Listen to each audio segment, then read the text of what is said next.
गौतम बुद्ध एक समय के प्रवर्तक थे जिन्होंने अपने जीवन में आध्यात्मिक जगह हासिल करने के लिए सब कुछ त्याग दिया।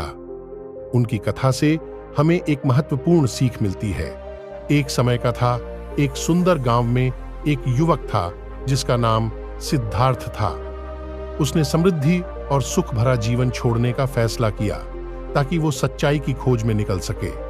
उसने अपने राजकुमार के रूप में व्यापक ज्ञान और अनुभव प्राप्त किया। सिद्धार्थ ने अपने जीवन में अनेक कष्टों का सामना किया, लेकिन उसने कभी आशा नहीं की। उसकी आत्मा में रोशनी एक अंधेरा उसे रोशनी की या बढ़ाने में सहायक बना। एक दिन वो एक बुजुर्ग तपस्वी से मिली जिसका उद्देश्य जीवन की सच्चाई को समझना और उसमें प्रेम और करुणा का अनुभव करना था। गौतम बुद्ध का साथ पन्न होकर सिद्धार्थ ने तपस्या और ध्यान में अपना जीवन बिताया।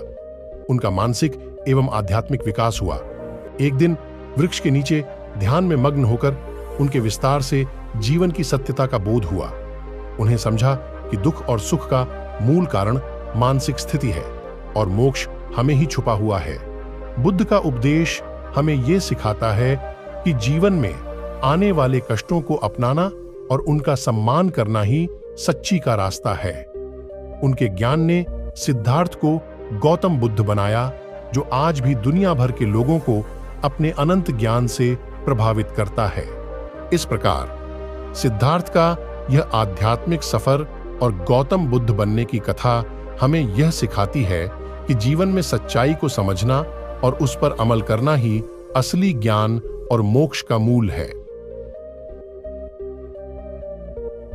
इस कथा से हमें यह शिक्षा मिलती है कि जीवन में समस्याओं का सामना करना पड़ता है, लेकिन उनका समाधान हमारे मन में ही छिपा हुआ है। गौतम बुद्ध ने हमें यह दिखाया कि प्रेम और दया के